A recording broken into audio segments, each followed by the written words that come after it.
Alarms blare. My breath is shallow. The screen in front of me flashes red warnings. Oxygen level warning, cabin pressure drop detected. I scramble, gripping the sides of the module, floating weightlessly yet feeling the crushing force of panic. The ISS is in trouble. I have to act. Now. 12 hours earlier. I wake up not to the sound of an alarm, not to the warmth of a bed, but to the gentle pull of microgravity. My body gently drifting, secured by a thin elastic strap inside my small sleeping pod. My eyes open to the blue glow of Earth, slowly rotating beneath me through the small porthole window. For a moment I forget where I am, and then it hits me. I'm on the International Space Station. There's no sunrise here, at least not like on Earth. Up here, the sun rises 16 times a day, every 90 minutes as the ISS orbits at 28,000 kilometers per hour above the planet. Each sunrise floods the station in golden light before fading into the blackness of space again. It's mesmerizing, yet routine. A voice crackles through my earpiece. "Good morning, station crew. Houston here. Time to start the day." Morning routine in space. My morning routine begins, but not with typical rituals. There's no shower up here. Water doesn't flow in zero gravity.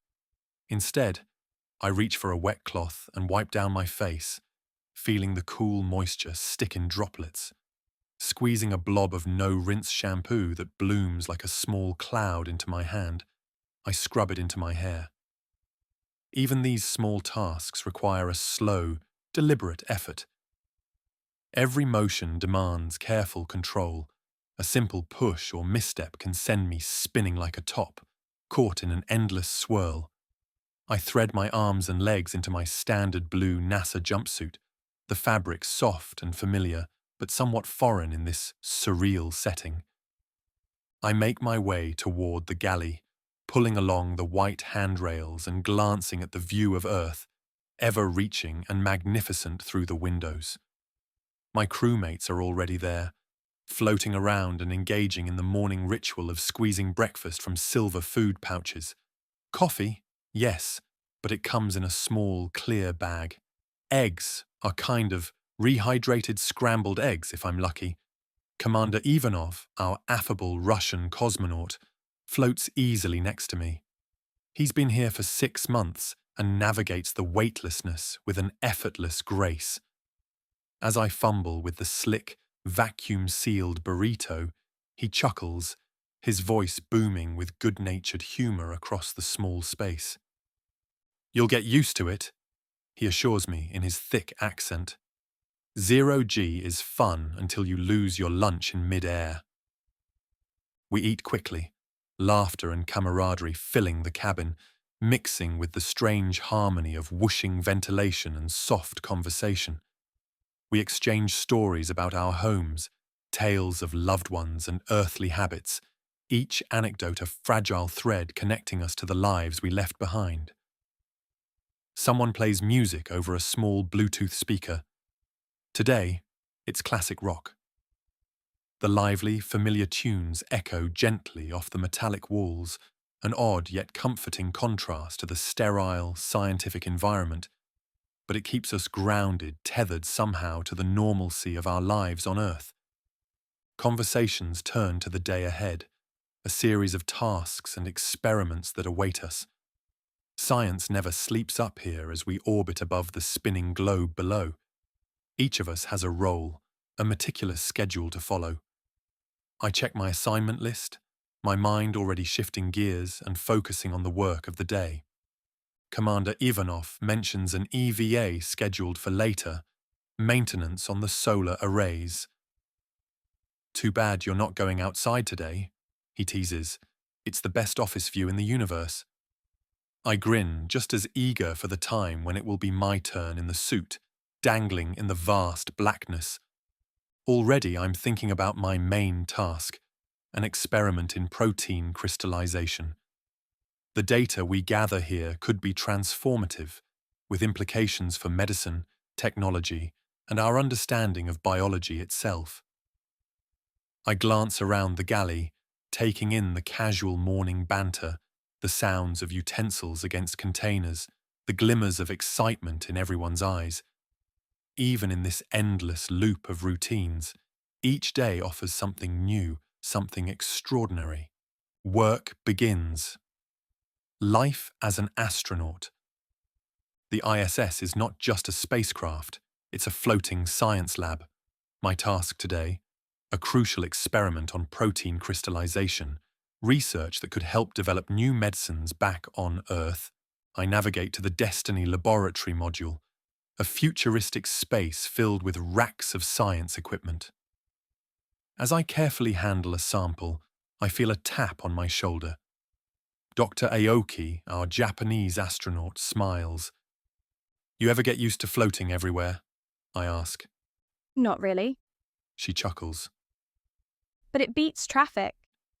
Experiments in space require extreme precision. No gravity means no stability.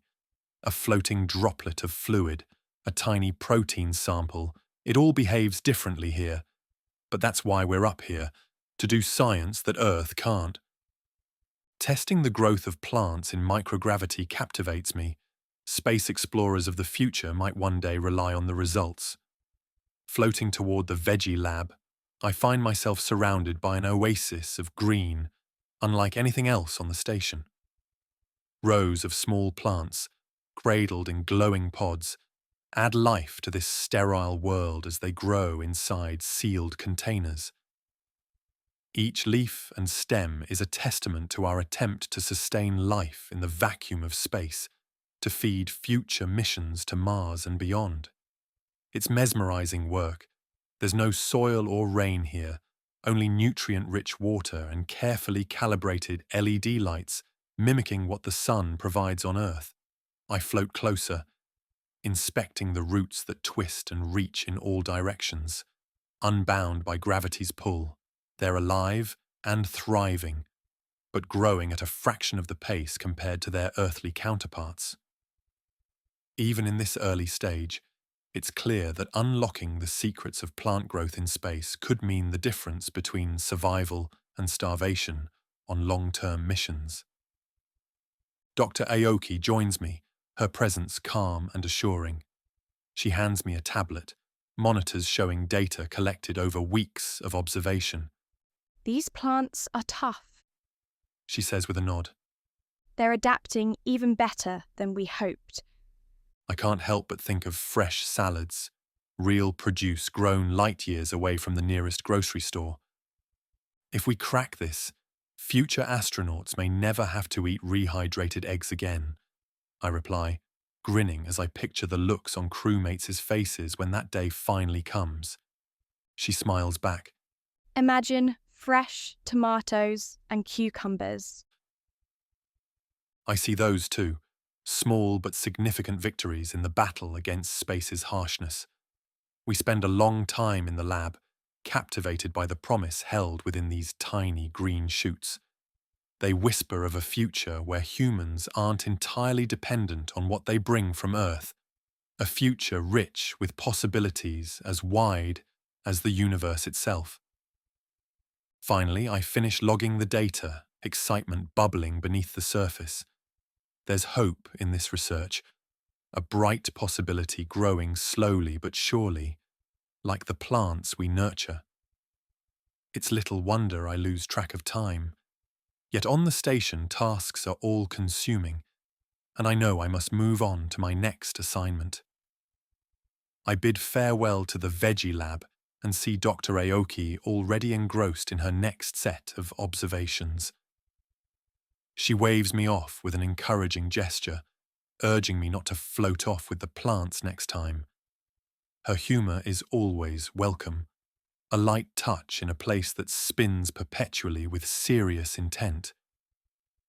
Despite my hesitations to leave this fascinating project, I head toward my next destination, eager to check on another critical part of our mission. In the afternoon, I have another assignment, checking the station's life support system.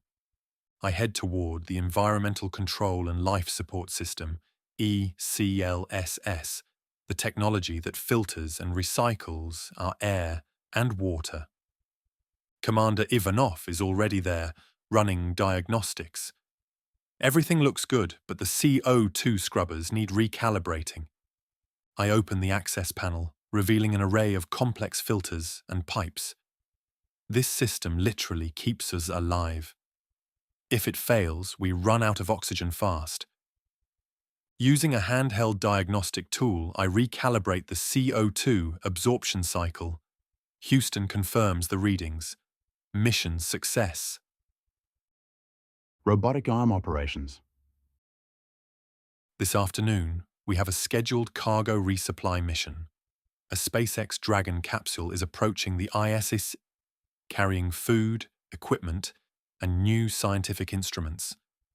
I float into the cupola, the panoramic viewing module, and secure myself in place. The Dragon capsule is slowly inching toward us, moving carefully in the void of space. It's my job to operate the Canadarm2, the station's robotic arm, to help guide it in for docking. I grip the controls, carefully moving the robotic arm toward the capsule.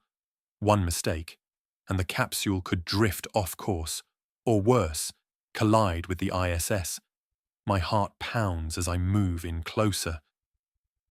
"Hold steady," Houston's voice reminds me. "You're locked in. Secure the grapple." With a smooth motion, I latch the robotic arm onto the capsule. A sigh of relief. Docking successful. Evening. The incident. Back inside the ISS, I float weightlessly toward the familiar comfort of my sleeping pod, feeling both exhausted from a day of hard work and exhilarated by our successes. As I grasp the edges to secure myself in place, it happens. Alarm. Oxygen warning. The screeching siren fills the station, echoing off the walls of each connected module. The entire structure shakes slightly, a tremor that is both felt and heard, sending a jolt through my body. My mind races through possibilities. Could this be a micrometeorite impact, a stray fragment tearing through the ISS at incredible speed? Or is it a catastrophic system failure, the life support systems collapsing without warning? Commander Ivanov is already at the controls, his movements swift and focused. Urgency propels me as I push with desperate speed toward the Zvezda module, the place where the alert originated. A pressure leak. My eyes scan the metallic surfaces as I drift through the station. It's small but deadly serious. If we fail to seal it quickly, we risk losing cabin pressure and running out of air. Ivanov and I work with unspoken coordination. I find the source, a tiny puncture, almost invisible. We use a special space-grade sealant, a thick adhesive designed for such emergencies. Our hands move deliberately but carefully, applying the sealant in a precise, practiced motion. The red light continues to flash until the sealant takes hold. At last, the alarm silences. A collective sigh of relief fills the station as we float there, the hum of machinery and our own heavy breathing the only sounds left in the aftermath. We exchange brief, knowing glances, acknowledging both the narrow escape and the unyielding nature of life up here. The ISS returns to its strange, serene normalcy as I make my way back to my sleeping pod. The alarms are silent, the threat dissolved, but my heart continues to pulse with adrenaline and awe. Hours later, I lie back in my sleeping pod, my head still spinning, my heart still echoing the relentless pulse of urgency. Outside my small window, Earth spins, so close and yet impossibly far, completely oblivious to the chaos we just handled, unaware of how narrowly we escaped. Up here, it's just us, our tiny crew holding the universe at bay, keeping the unknown from swallowing us whole. I think about home, about gravity, about blue skies and fresh air, about the simple joy of standing on solid ground without needing to secure myself with a strap. I think about the vastness of space, the void that presses in from all sides, the unpredictable danger that lurks in every micrometeorite and system failure. But then I remember why we're here, pushing boundaries, making discoveries. The thrill of grappling a spacecraft as it floats in from orbit, the promise of growing fresh food in entirely new ways, preparing for the future of humanity beyond Earth, where these skills might mean the difference between survival and oblivion. An adventure like no other. I wouldn't trade this experience for anything. As I close my eyes, the ISS drifts silently into the shadow of the Earth, swallowed by the endless night of space. Another sunrise is just minutes away. Alarms blare. My breath is shallow. The screen in front of me flashes red warnings,